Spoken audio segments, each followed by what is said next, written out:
Good afternoon, April 17, 2023.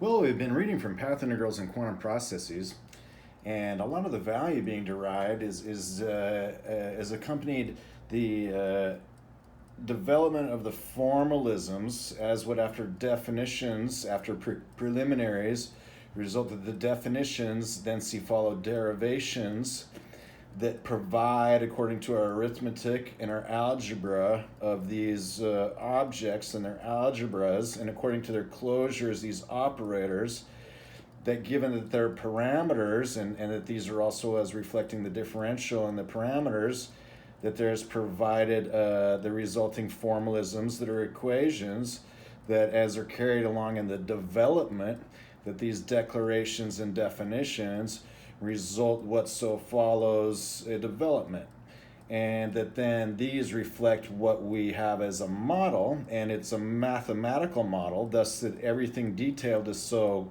quantitative as much as it's qualitative, that so then we have a mathematical model, and then in terms of the physical model, we have an interpretation of the mathematical model with its physical interpretation. As in accordance with what in so matters of experiment, then you assign the observables in the physical experiment with the relevant values in the physical model, as according to that's a physical interpretation of the mathematical model with its complex numbers and Wick rotation in time and this sort of thing that reflect non-real quantities or quantities that don't have physical interpretation, but rather they result as in the physical interpretation is to result that these go back to our fundamental physical quantities. That this way, and as in the course of any mathematical development, of mathematical models of things, and then assignment of those via interpretation to the physical interpretation, results that there's what's called the ubiquitous success of mathematics in mathematical physics, because mathematics at least admits proofs in derivations. It's possible to find closed forms for things. It's possible to consult Plato's ideals and result that it's a bit stronger than science, the objects of mathematics, because there are proofs for mathematics. There are no proofs of theories in physics. There's only via falsification, and this is our scientific method, to at least demonstrate that other theories would be wrong, or that without such explanation that the effect is undetailed, that the physical theory is only not falsified by the experiment. And similarly, it's so for statistics. There's no predictions so much as estimates, and that according to statistical experiments are either invalidated or not invalidated, in a sense falsified or not falsified, what we call the null hypothesis, and with regards to that we can really only show that the expected values don't match of statistics over time, or that a given certainty is not achieved. With regards to the other interpretations may be a more true interpretation, both for science and physics, a more complete and true theory, or a better and more apt model of the statistics. These are just the usual type of things that create for a reliability in these methods and the reproducibility of the experiments, and insofar as that's what's called then in the good science, and then that's how it is. Now, that is for a particular approach that's also the experimental in the physics and the statistics. Because as of the fundamental essentially results two kinds of things. One is that the fundamental theory is that least number of fundamental quantities in our mathematical model that so equips our physical model, and our physical theory and its least number of fundamental physical elements, or in effect, or n effects in effect. Then for the fundamental physics. Then there's also the idea of how that there's a very, very close association between a given mathematical model and the physical model. That essentially there is that the idea that the universe has the same physical laws everywhere, base results, and then they share a common mathematical model for all these as well. So that then when we start with these classical models and the linear models and these things which admit closed form solutions and these things which have it very clear cut how it's so that it's interpreted, it's found that, according since the 20th century, but for centuries and for science before, that there are beyond these classical milieus, these things of constant uniform motion, or otherwise what all is parameterized by time in terms of quantities and systems of units, that there are weights and measures that result that things can be so quantified, collected together, and in an organized fashion described as having a theory which details them. So this fundamental physics can also derive from a fundamental mathematics, and that then this mathesis or the wellspringing of a theory of mathematics then so involves that when we have superclassical concepts in our physics, that then it demands superclassical models of our mathematics. And so when that's any different than our continuum mechanics that are defined by the complete ordered field, and we need further definitions of continuity, or the continuous, line continuity for field continuity, signal continuity for field continuity, the long line of Dubois-Reymond for continuity, and the full features of the real numbers, those that Hardy in his pure mathematics equates with the points of geometry, including all operations like the course of passage or the regular moduli as of equipartitioning. And here is that equipartitioning goes to infinitely many partitions, as we've been discussing about the Dirichlet principle, and about the Dirichlet function, and about these measurable path elements and these iota values, and the raw differential or the infinitesimals, and about the application of analysis that builds an analytical region about and around each of these, as according to how the Dirac delta, not a real function, ends up being a functional, so describing how these things are like so. These superclassical models then also reflect basically for our fluid model of things. Conductivity, including classical motion, including deformable solids, including fluids, that which flows. There's also these superclassical models of the superflux, superconductivity, those in which cases that there's a particular higher order form of resonance that, as we've been discussing since reading Mogan and this nonlinear mechanical effects and applications in the electromechanical and the piezoelectric, and also then later that's about as in the dielectric case, but that it reflects both heat and vibrations and displacement as examples.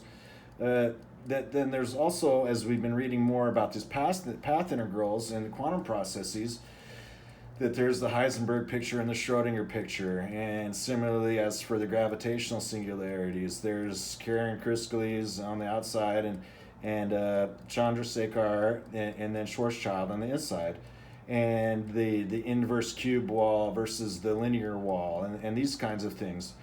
That these notions of what is the superclassical have that for these path integrals and quantum processes, that these particles are waves and these waves are resonances. It's a point approximation, or the test particle that results a wave, and then all these waves and waves and waves what result a resonance of sorts in this point, local, global, and total. And so the key notion and touchstone of that from the quantum mechanics is the Bohm de Broglie interpretation, that the wave function is real, and vis-a-vis the Copenhagen interpretation that the wave function and the objects of quantum mechanics are stochastic, probabilistic, and based upon the laws of statistics and the laws of large numbers and sampling theory of statistics, with regards to the observation, measurement, and sampling effects, that it otherwise so results that these objects have extended extent, their regions and bounds are more than where their real, as it were, transitions in energies and changes occur, as at the detector. That it so results that then trying to figure out what are these mathematical models that are natural and so most apropos for having the least reasoning needed to explain their physical interpretation, that by so automatically equipping the mathematical model that it automatically equips via the physical interpretation the physical model with these objects or properties of a mathematical physics. This is also a very fundamental physics from a very fundamental mathematics. Then, of course, the entire idea that all these things have a common wellspringing is called foundations. That foundations of philosophy, of logic, of mathematics result these foundations of statistics, as far as our experiment is, and the stochastic in behavior of events according to uncertainty and chance in time. That it so results as possible to consider how this foundations arises just from numerical principles, that there's this least necessary physical interpretation after the equipage, the making together as of a team, the equipment of a physical model by the mathematical model in the superclassical. So as we've been reading Mogan about the nonlinear, and then as we might read Fritz London about the superconductive, and then as we talk about Bohm de Broglie and these path integrals in quantum processes, and about how this arises, that these mathematics as well purport to fundamentally quantify quantum effects. And then as we talk about things like the S matrix, which is its realm, its milieu, and how, however it works out, quantum mechanics is never wrong, because until it adds up both at the fundamental atomic level and at the fundamental global level, it's not right. It is the continuum mechanics writ large. These are the things that get into building the intuition of then when there's built a development of a mathematical model with its association, the physical interpretation, to a physical model, that it's so possible to work out a simple foundations. Then that's the least toolkit needed for the most general applicability. And it's relevant to all kinds of things. For example, the kinetic with temperature, vibration, and displacement. About the linear and rotational is very, very special. About moments and anything to do with the idea of the dynamical modeling of the kinetic. About heat and the thermoelectric with the thermal first law versus thermal second law, and the molecular versus the atomic, and the ideal gas and the Boyle's gas. It's similar with and that with regards to, say, the Otto and Carnot. These names of scientists and engineers and physicists reflecting their milieus and their times and their focuses and their applicabilities. And then it's similar with the thermo as it is for the kinetic. In terms of the radiation, then in the electromagnetic, we have everything from optical radiation as according to the infrared and thermal radiation, down on through to the ultraviolet, and in this the special realm and capacity of the optical, meaning that which we're tuned in our vision, and then that up above is the electromagnetic and how it's different in the higher frequencies. These are things that then get into the light-like as of radiation. And then there's also the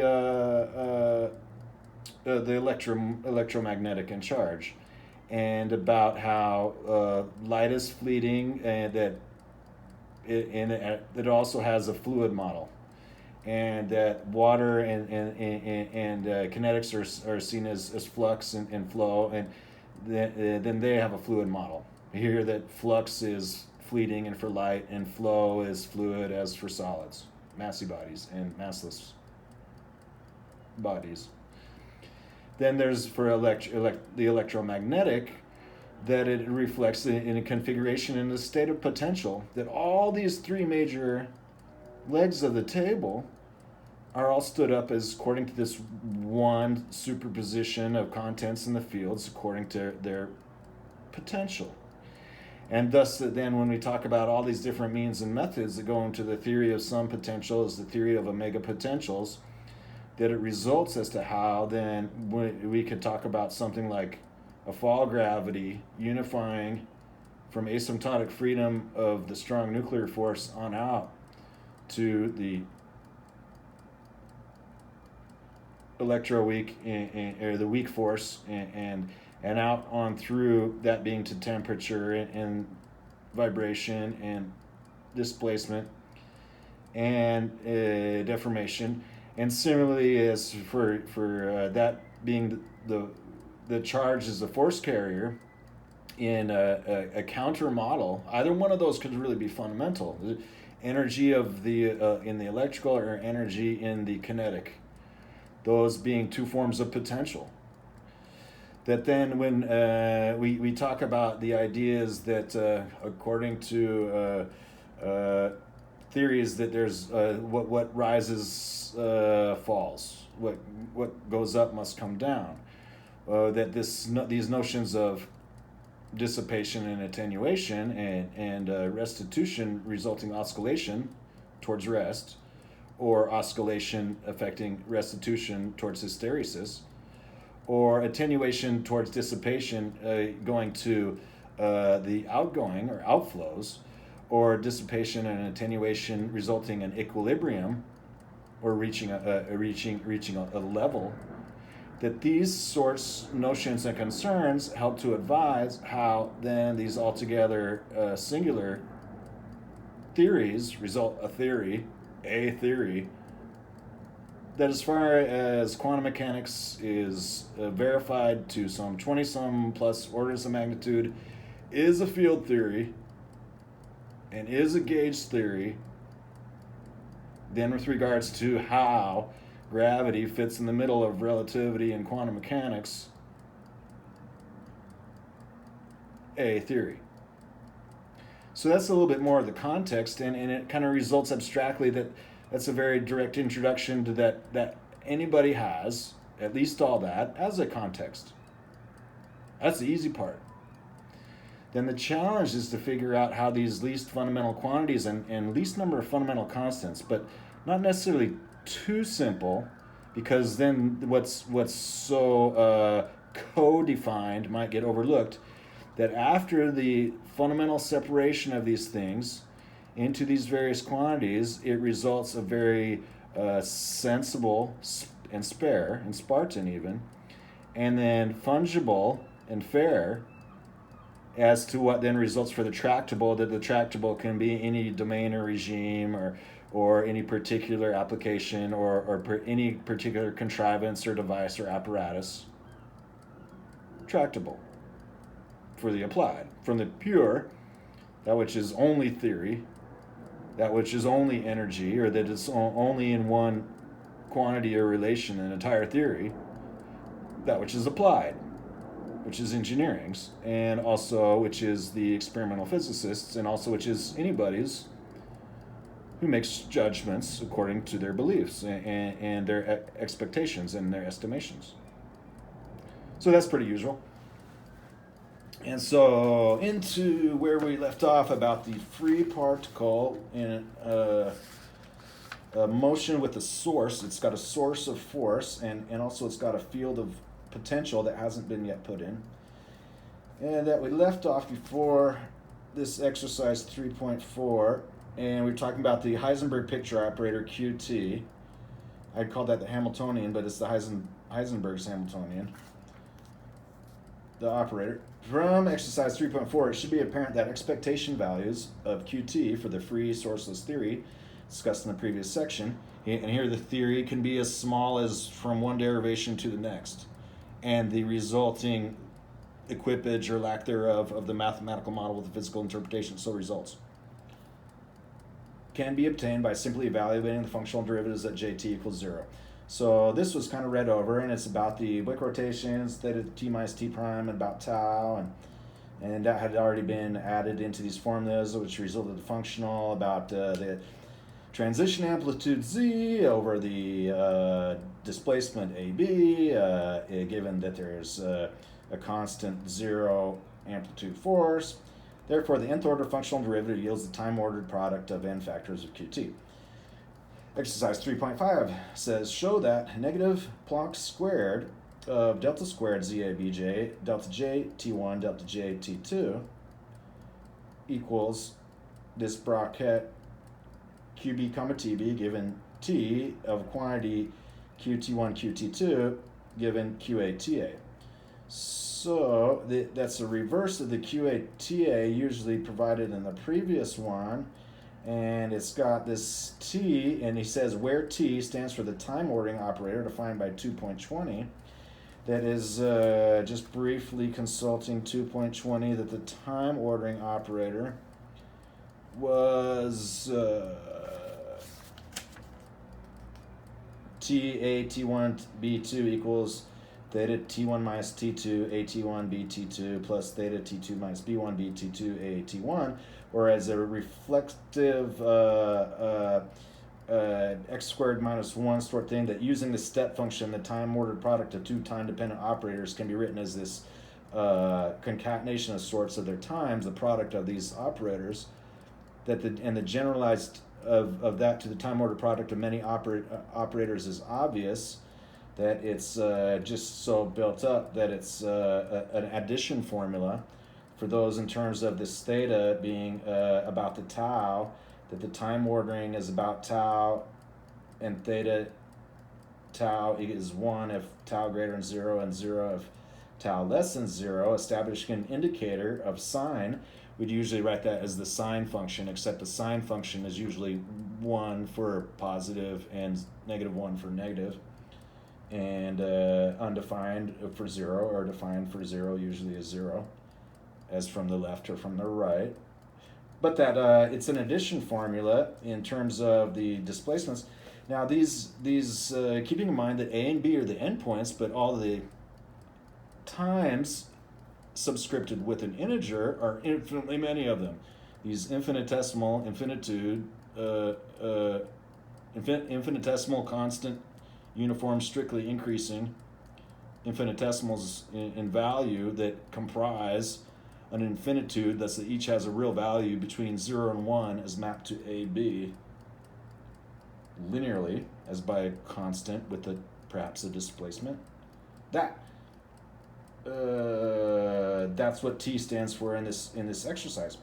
So in this exercise, because he's written it backward, and then he has T otherwise the Z, and as to how the Y that it works out, that is basically taking the square of what was derived for each of those delta functions of the transition amplitude functional, but only in the product of the force at T1 and T2, or its instantaneous rate of change, and making for a product of those.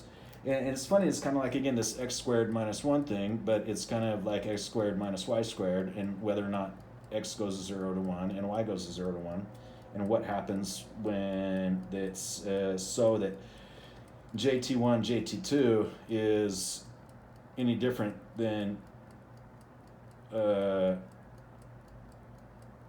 JT1 squared or JT2 squared. That although otherwise, because here JT1 because it's delta JT1 and delta JT2, if delta JT1 times delta JT3 is 0, because the delta function is only the analytical region at that point, given an indicator or value 1, and everything else 0 once you integrate it. And so then that was built in the integration formula up above to make it in terms of I, and then broke back down the outer and inner that we were talking about last time, where outer and inner is a very generalization notion.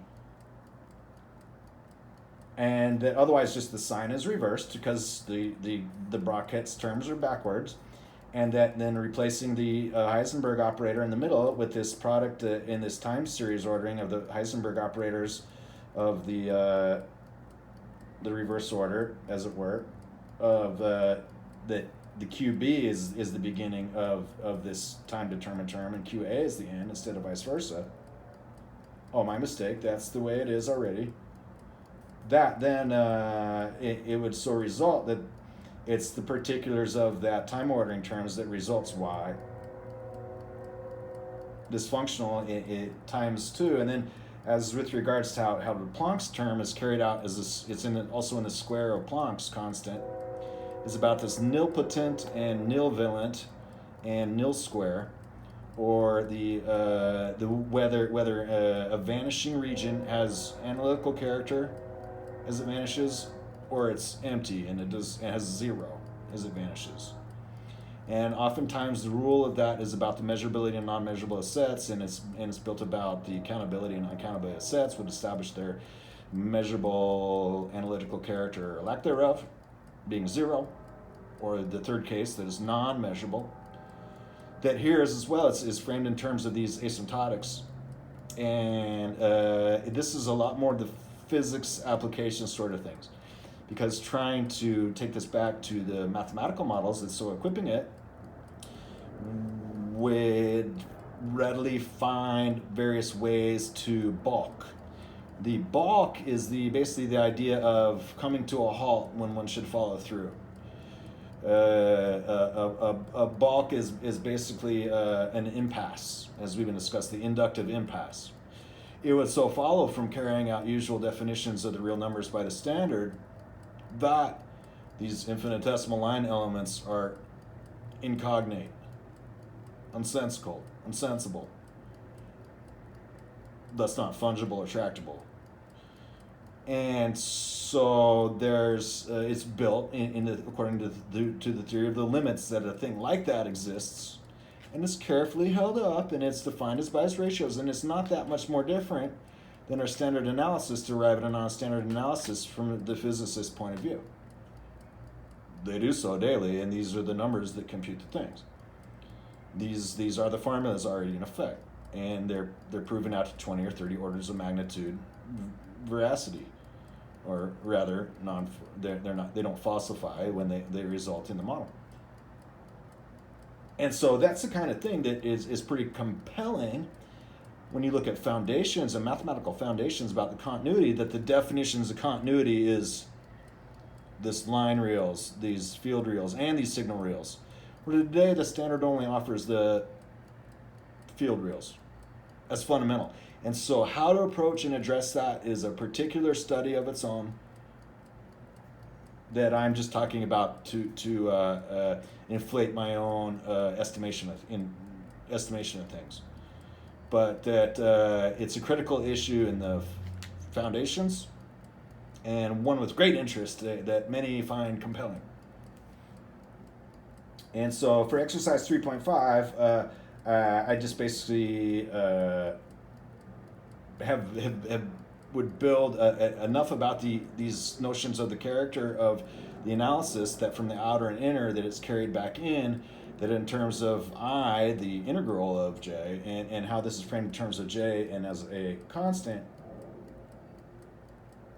or a function, then with regards to how the Planck constant carries out in the front in the order of the square, that it points back to the quadratic, and that this addition formula results this squaring of terms because of the product terms of the time ordered in this development. Continuing, it says, this result can be made explicit for the specific example of 3.22, which was the result of, after the functional chain rule, the expectation value of Qt, the Heisenberg's picture operator. This result can be made explicit as the application of the functional chain rule gives bracket of QBTB, T, QT1, QT2, QTA, J, for J equals 0 equals the above there for J equals 0, negative Planck squared of the quantity delta squared of the functional ZAB of J and over the delta of JT1, delta of JT2, or the square of what so results, otherwise those only infinitesimally different terms, as the T1 and T2's difference is vanishing, but each maintains its analytical character, and each somehow forms a degenerate point that has an interval. Is a degenerate interval is still with analytical character is about the nilpotent and nil square with respect to Leibniz. That equals this altogether quantity times ZAB of 0, where this altogether quantity is I Planck theta T2 minus T1 as from the time ordering formula in this expansion, TB minus T2, T1 minus TA, or those differences, that is so results that from the left and right that those are bracketing out, that it might often be more easy to deal with in terms of A and B as 0 and 1, or as -1 and 1, or as 0 and 2, with regards to normalizing the center and these kinds of things. That's over M, our only parameter besides time, TB minus TA, and that quantity plus I Planck theta T1 minus T2, or the reversed, of TB minus T1 and T2 minus TA, kind of the T1 and T2 are still very close. MTB minus TA. Plus QA plus QB minus QA over TB minus TA of T1 minus TA times quantity QA plus QB minus QA over TB minus TA of T2 minus TA.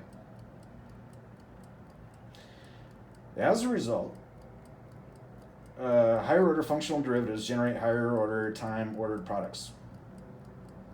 Therefore, the form for ZABJ, the functional of the transition amplitude, given by 3.22, serves as a generating functional for time ordered products of the free zero potential theory. So for this free sourceless theory, and we have this free zero potential theory, there's no drift, there's no lean, there's no charge effects, there's no piezoelectric, there's nothing else moving in the parts, there's nothing else as what would cause a propensity or tendency for an attractor or repeller to exist. It's zero potential. That's the generating functional is as for this generator, and the concept that was discussed a bit before called the generator, and about how that's related to recurrence relations and the outer products of these things.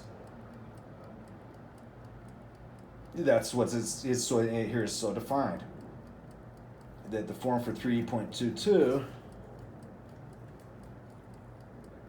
of Z QATA QBTB equals the term that was in the root of mass over 1/2 pi Planck TB minus TA times the exponent, and then back up to get per Gauss I over Planck in M,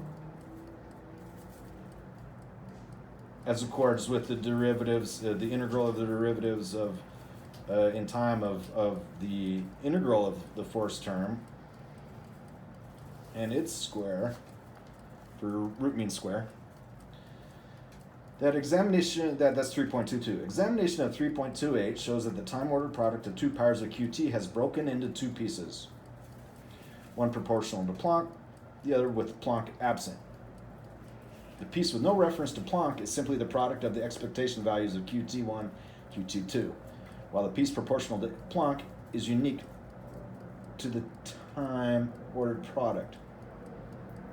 The piece with no reference to Planck is the product of the expectation values. The piece proportional to Planck is unique to the time ordered product. So this reflects back on the running constants. That as far as science knows, the National Institute of Standards and Technology, CODATA, the particle data group's data set that they have collected and refined over time of fundamental physical quantities and their best determined values by experiment in the highest energies of apparatus. The quantities of the atomic values get smaller over time. It's a function of the energy of the experiment. They are not fixed quantities. This continuum mechanics is a continuum mechanics.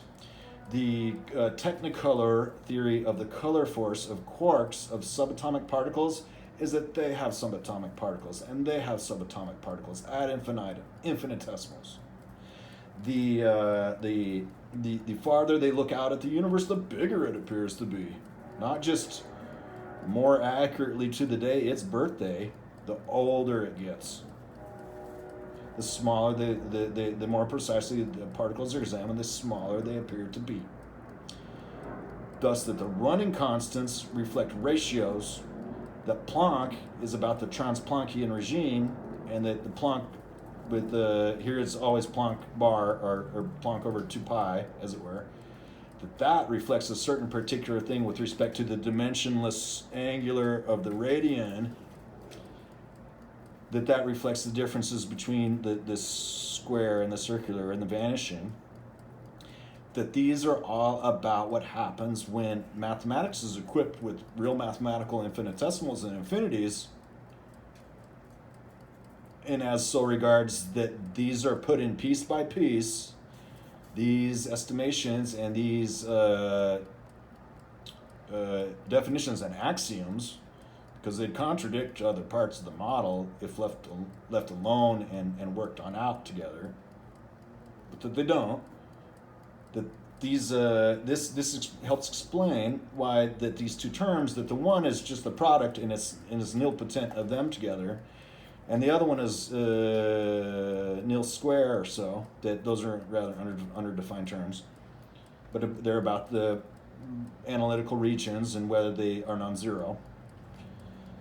And so that the one is about Planck is unique to the time-ordered product because it's framed in that Planckian regime, and it reflects the running constants in the relativistic or otherwise the highly dynamic it runs, and that the expectation values of the Heisenberg picture operator, the QT1 and QT2, their product is basically just for an addition formula of those that happens to be stilted up and stood up as of on that branch of the Gaussian integral, that it has an addition formula of what results.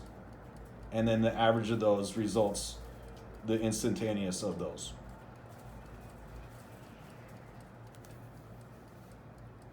In effect, the piece proportional to Planck reflects the quantum nature of the system and arises because QT1 does not commute with QT2 even in the free theory.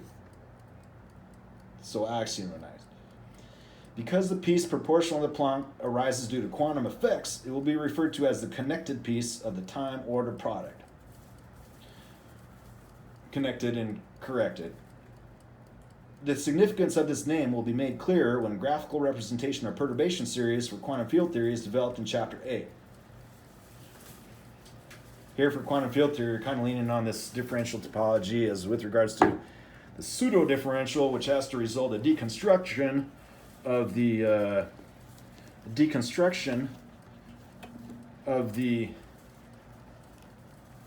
differential to the pseudo-differential, why it is so. That it's built out to omega is why it is so. The significance of this name will be made clear when graphical representation of perturbation series for quantum field theory is developed in Chapter 8. All right, we're in Chapter 3.2. Because the piece of the time-order product with no reference to Planck contains no new information, it would be useful to eliminate it. This can be effected by defining a new generating functional 3-4 given by WABJ equals negative I Planck natural logarithm of ZABJ. So it reflects that the natural logarithm is the complement, inverse, and reciprocal of the exponential.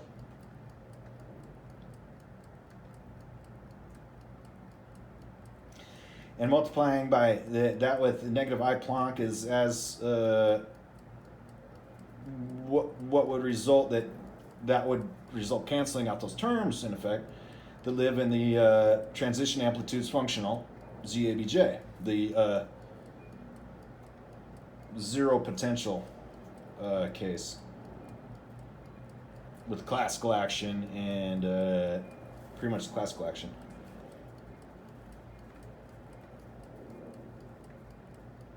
as about how it follows a path. The particle, as from its source, given its initial direction, follows its wavy path, that when it's arrived at a place, then it's determined that it has covered this path, and this is the path it takes, and that the path integral is measured in a flat universe, something like 1.000018. But it works out that the more you find the experiment or less, that scales to either way, just like these running constants. It's a thing. The functional WABJ is the generator of the connected pieces of time-ordered products. At each order of differentiation of WABJ, the pieces corresponding to lower order derivatives are removed, and the value is normalized to unity. This is, in a sense, a numerical method. It's a linearization in a sense. This means of reduction of order to it provides a spigot of lower and lower order terms. So having brought this out does not remove from the quantities involved all the rest of their considerations. It just makes it more tractable after it's more fungible in the later development, because there's less terms, but they are not really canceled as so much as from a pure arithmetic equation, what's canceled by algebra. Of this operator calculus. Differentiation. This can be illustrated by examining the first several derivatives. The first derivative gives delta WABJ over delta JT equals negative I Planck. 1 over ZABJ, delta ZABJ over delta JT equals bracket QT of J, without any time terms in it, except that QT is so parameterized, it's just function of T.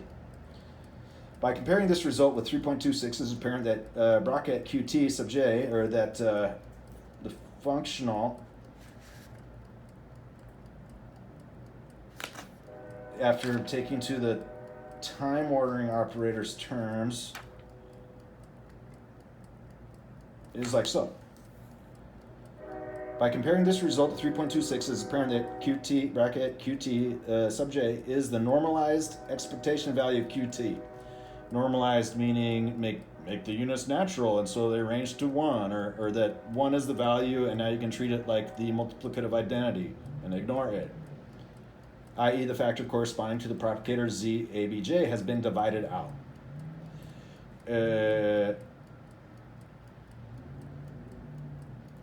The differentiation carries with it constants, so this is in a sense as of smoothing that out, and then what would result would just be an overall constant infinitesimal term that vanishes.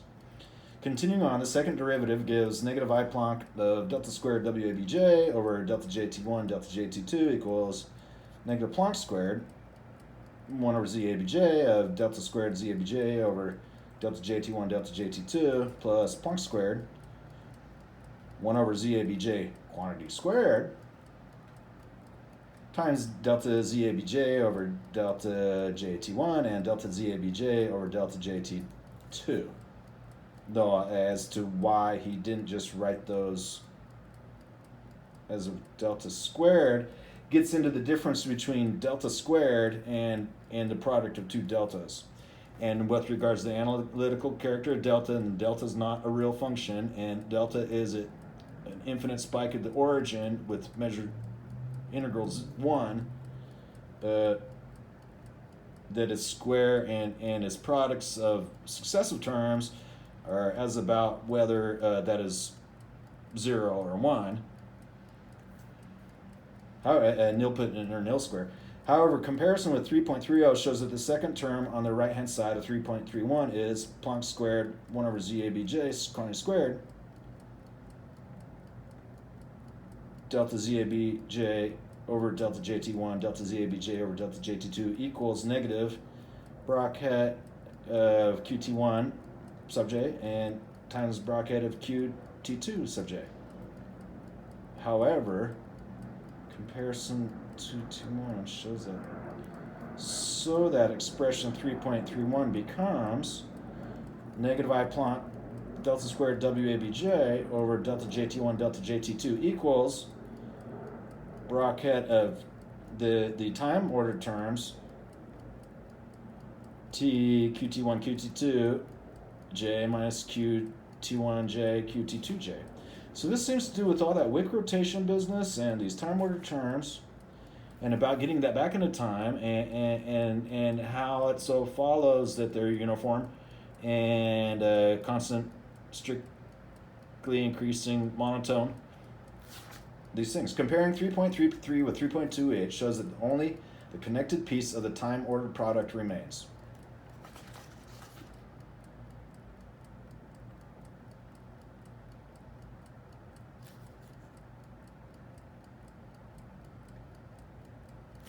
As of after the generating functional in its derived way. The process of taking higher order derivatives can be continued to demonstrate inductively the general structure of WABJ. However, inspection of 3.22 shows that for VQ equals 0 case, zero potential, only the first and second derivatives of WABJ are non-zero. It will be seen that interactions, i.e. some non-trivial form for VQ, must be present to create non-zero higher derivatives.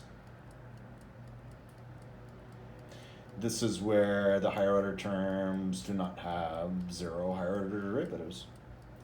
And that's because that falls out of the quadrature.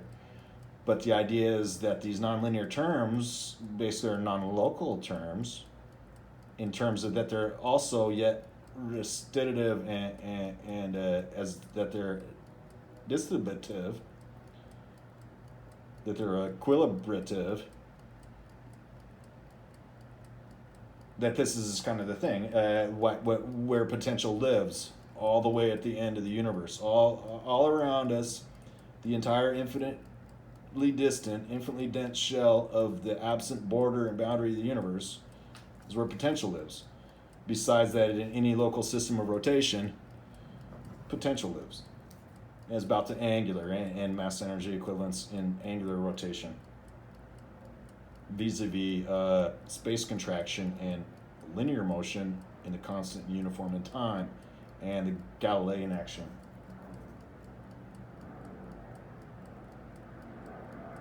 Well, I read enough into that for the moment. I mean, please keep in mind that any mistakes are my own, and there could be many, because there's lots of talk here about what it means to apply various different models of intuition with regards to what's left as the development, which results in what's left as the development is entirely encapsulated, portable, and free, and in the vacuum of any other kinds of interpretation. So, just to be clear, this is for you to verify for yourself any of these things, or to consult an authority that provides for a scientist who's a scientist in the study of mathematical logic and theories of our time that authority does not suffice except as a proof and derivation in the scientific method, that it's not argument ad authority or the fallacy of argument from authority. It's authority. And so here for authority, we'll turn to Feynman and see what he has to say. It was once said that there are only three people who understood general relativity. It was Einstein, and maybe Eddington, maybe Freundlich. I don't know if that's true or not. But when it came to quantum mechanics, Feynman was very highly regarded for the fact that he developed a lot of stuff that worked. He had access to enough experimental data at the regimes where quantum effects become pronounced, that it's possible to establish that according to the statistical method, that according to the scientific method, that these formulas would have to be these given kind of ways, so it worked out. So besides that, he may very well have had a very strong intuition from probably, he was a really good electrical engineer, and so he knew already that probably that there were the potential fields were real to him, and that he was not necessarily so bound by convention to be automatically excluding the infinitesimal from any possible models because he didn't care because they fit, and that was a rule. It's what worked for Feynman. Again, this is just an interpretation. Let's take a look. So we were looking at the section in this volume 3, 8.5, and that was really telling about the S matrix. And so again, I'd hope to just kind of find a random example here. Let's take this volume 2, 3.1.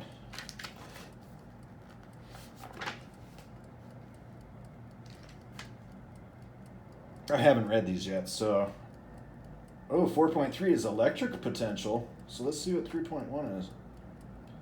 Circulation of a vector field, the heat conduction, the diffusion equation, flux, vector integrals, the line integral of delta psi. Now, the line integral is a path integral. So this should be pretty relevant to some of his opinion about the path integral, which is basically attributed to being invented by Feynman. We found in chapter 2 that there are various ways of taking derivatives of fields. Some gave vector fields, some gave scalar fields. Although we developed many different formulas, everything in chapter 2 could be summarized in one rule. The operators partial d dx, partial d dy, and partial d dz are the three components of a vector operator del, or nabla. Delta has the base of the triangle at the bottom, and when I think of div, grad, and curl, I always forget, but anyways, I'll call it nabla. We would now like to get some understanding of the significance of the derivatives of fields. We will then have a better feeling for what a vector field equation means. Now, as we've been discussing in this, talks about the differential and stuff, there's the partial terms affect that according to projecting the orthonormal vector basis to a given point where the differentiable is differentiated, and as of after a function or symbolic form, it's evaluated, as for something like Green's and Stokes theorems, Navier-Stokes, and determining the gradient descent, and also for principal component analysis, that's from discrete terms, how to determine the inputs according to variables. The principal component analysis is a key thing that sits next to gradient descent. That there are certain surfaces that are the same all around, and then with regards to that, the sum of these differentials add up to be a vector form, then it's still that there's all these removable singularities and stuff like that. But here he just describes that it makes a vector operator V, because what that is still a coordination of those values at the instantaneous point with regards to an instantaneous rate of change forms a vector. We would now like to get some understanding of the significance of the derivatives of fields. We'll then have a better feeling for what a vector field equation means. We have already discussed the meaning of the gradient operation, grad, on a scalar, so it's not nabla, it's grad here. Okay. Now we turn to the meanings of the divergence and curl operations. These are computed by the cross product according to these opposing fields, so they're very regular. And they're usually computed so in the classical fields, so they're rote. The interpretation of these quantities is best done in terms of certain vector integrals and equations relating such integrals. These equations cannot unfortunately be obtained from vector algebra by some easy substitution, so we'll just have to learn them as something new. Of these integral formulas, one is practically trivial, but the other two are not. We'll derive them and explain their implications. The equations we shall study are really mathematical theorems. They'll be useful not only for interpreting the meaning of the content of divergence and the curl, but also in working out general physical theories. These mathematical theories are, for the theory of fields, what the theorem of this conservation of energy is to the mechanics of particles.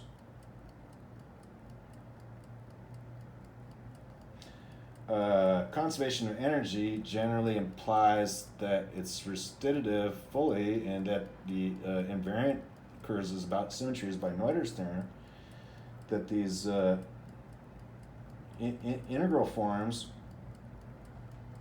for the theory of fields, that these are physics' fields, and so they're a section of space-time that are lattice-like, that have a metric, that have a measure. It's a field theory, it's a gauge theory, that really all this lives in Euclidean and in forward time that's positive in a sense.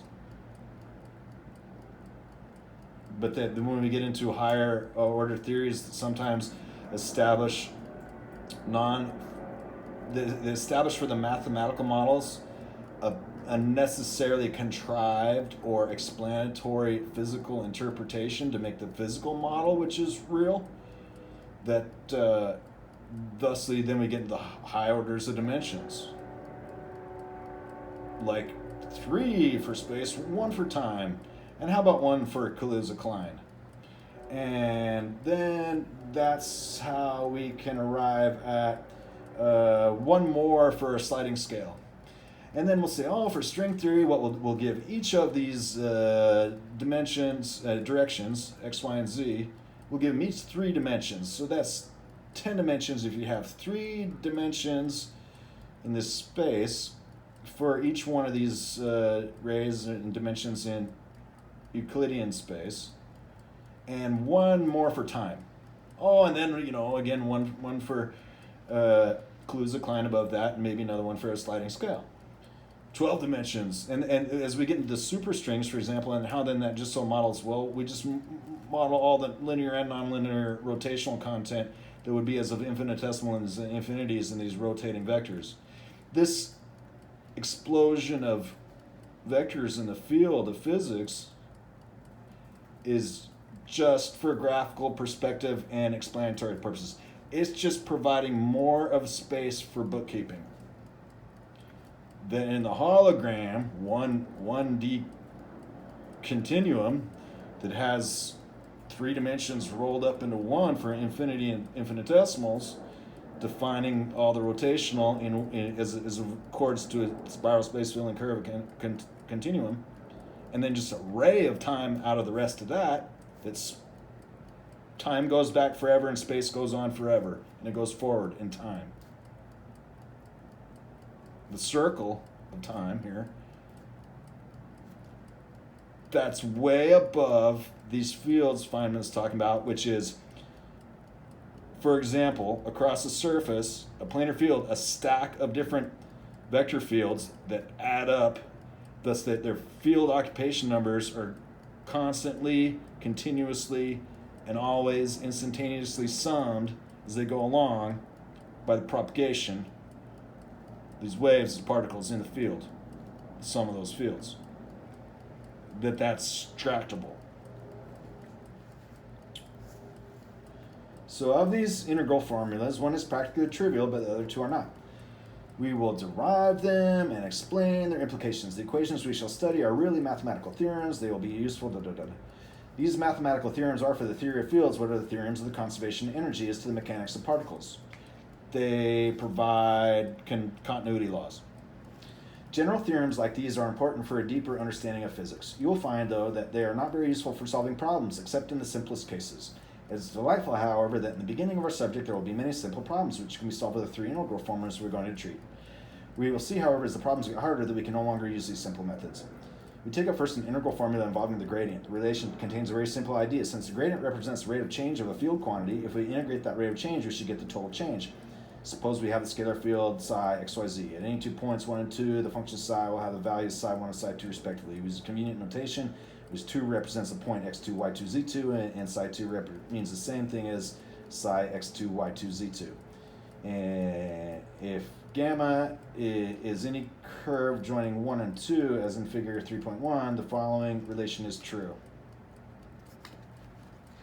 Here, figure 3.1 looks sort of like this, that ds is the tangent to this curve gamma, and grad psi is a vector, so that's the field occupation number at that point, evaluated at the line element ds. So that vector is in the field of directors. This diagram basically is lacking at each point along the curve there is a vector. And so he's just describing that that vector is going to be integrated to the total of that, like so. Following relation is true. Theorem 1. Psi 2 minus sine 1 is the integral along gamma from 1 to 2 of grad psi dot ds. The inner product of that is, and then he's just taking the integral of those and just having that what was made a scalar becomes a vector again out of those because it's added up. The integral is a line integral from 1 to 2 along the curve gamma of the dot product of grad psi vector with ds, another vector, which is an infinitesimal line element of the curve gamma directed away from 1 and toward 2. First, we should review what we mean by a line integral. Consider a scalar function f(x,y,z) in the curve gamma joining 2 points 1 and 2. We mark off the curve at a number of points. Join these points by straight line segments as shown in figure 3.2. Each segment has a length d delta si, where I is an index that runs 1, 2, 3 by the line integral. The integral from 1 to 2 along gamma of f ds. We would be integrating a constant value 1. We mean the limit of the sum of fi delta si, where fi is the value of the function at the I segment. The limiting value is what the sum approaches as we add more and more segments in a sensible way so that largest delta si goes to 0. Here, this is where the iota values are kind of nice because they're constant, monotone, strictly increasing, and the differences between any two successive ones is the same constant as any other ones. Or that you separate the definitions of addition and multiplication on these values. So whether it's iota sums or iota products is what establishes the rule. The other one is free is sort of a convention. This is the usual method of finite differences taken to the limit. And it's very usual with regards to our usual theorems of the fundamental theorem of the differential, fundamental theorem of calculus, with fx plus delta x over delta x is h goes to 0. Excuse me. I'll have to revisit that at a later point. The integral in our theorem, this sum taking the limit, means the same thing, although it looks a little different. Instead of f, we have another scalar, the component of grad psi in the direction of delta s. If we write grad psi slash t, or sub t for this tangential component, it is clear that grad psi t delta s equals grad psi dot delta s. Because it's orthogonal, and that's it. The integral in 3.1 means the sum of such terms. Well, that's a bit of reading from Feynman today, and there's so much more to it, and it's scattered all over and about. So this random sort of sampling is not going to add up too much. But what it does get back to from these previous readings and about gathering the mathematical preliminaries to do with the vector fields and the mathematical side and the dot product and their interpretations thereof, and the geometric correlations that really so found it, because a lot of times what's otherwise orthogonal to a value, those vectors have 0 vectors value in them at all. When we're in terms of that these tuples as well represent a single quantity, and that their distance, for example, the product of their terms or the length of the vector is in those terms. And as about the Pythagorean in the two-dimensional case, and as about the cubic and the inverse cubic in the cubic case, and about the quadratic and ... and then particularly as about the quadratic again and the ubiquitous application of the triangle rule, Cauchy-Schwarz inequality, for how physics brackets things and establishes their axioms of formal rigor for what is going on in these fields of application, these physics fields, which after a mathematical interpretation of a physical interpretation are mathematical objects that eventually are numbers and objects of geometry.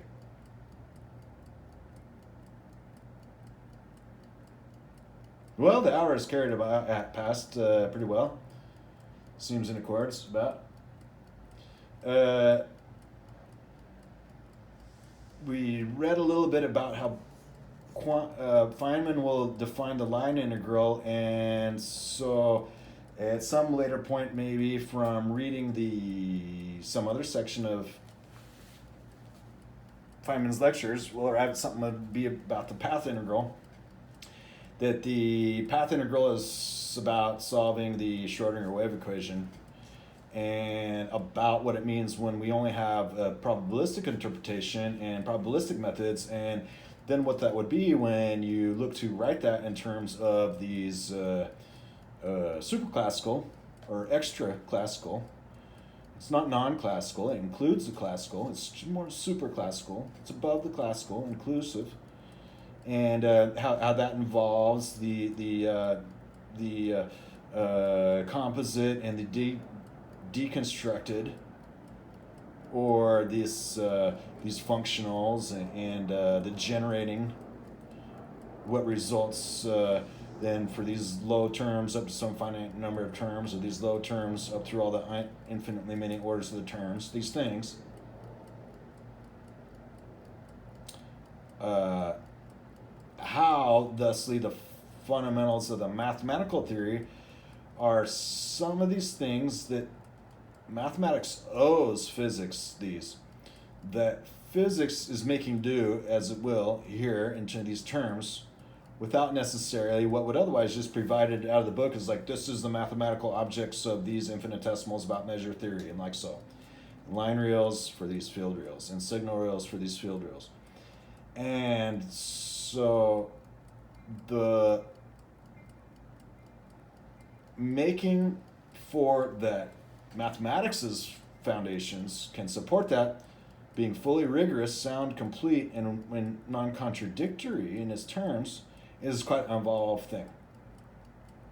But it's pretty simple and clear, at least from some fundamental things, to arrive at, for example, these line reals are in a direction of array of a line segment of fixed length from 0 to 1.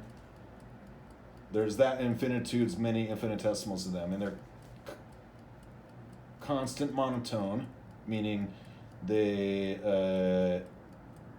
are one or the other of increasing or decreasing, and they're strictly increasing, and they're constant in their differences, or lack thereof, that they go from 0 to 1. This is non-standard analysis, but it's to build a real function that happens to be the prototype as of this limit, or the continuum limit of the real functions, which are built from our classical functions, which build the complete order field, which everybody knows as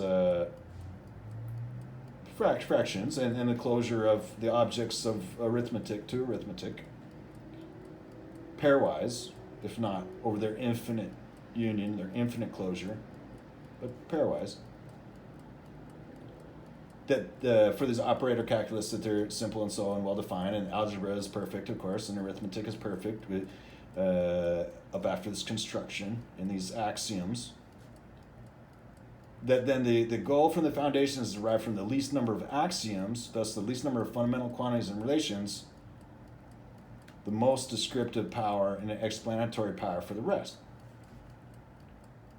And so at least some ideas include, for example, the idea of a mathematical universe hypothesis, that there's really, for a given right mathematics, that it doesn't need much of a physical interpretation at all, that is entirely defined by this mathematical interpretation and theorems on the objects of mathematics. That's really another kind of goal, because mathematics is ubiquitously successful, and then that would enable to separate what requires trial and error and experiment to demonstrate what is not falsified for physics, up above the objects of mathematics. So the path integral is a particular example of a realm of application that was right in the time of when it had that physics caught up and surpassed mathematics in these times. There was more data than there was understanding, and so all then that went into making it possible to make that tractable and to make a course of it so that anybody can understand it according to the course of it and its development. These are our great edifices of the field theory and for the unified field theory of our theories of potentials after our classical fields, which is how all our data and all our experiments was done. So you can't really leave them out of the derivation, but you can to an extent in terms of the model and the fields if you can figure out that the observables and sampling the measurements are the same, or as so made not different. That it helps to illustrate from what mathematics needs to provide. So as what with regards to various cumbersome, if not clumsy, yet comprehensive and common things like the Gaussian line integral or the Gaussian integral in the complex conventions and axioms, and these contrivances of the infinitude and infinitesimals about the nilpotent and nilvalent and nil square, or is about the signal reals and Dirichlet. These are great things and could result a shorter course with more wide applicability given these bridge theorems that result.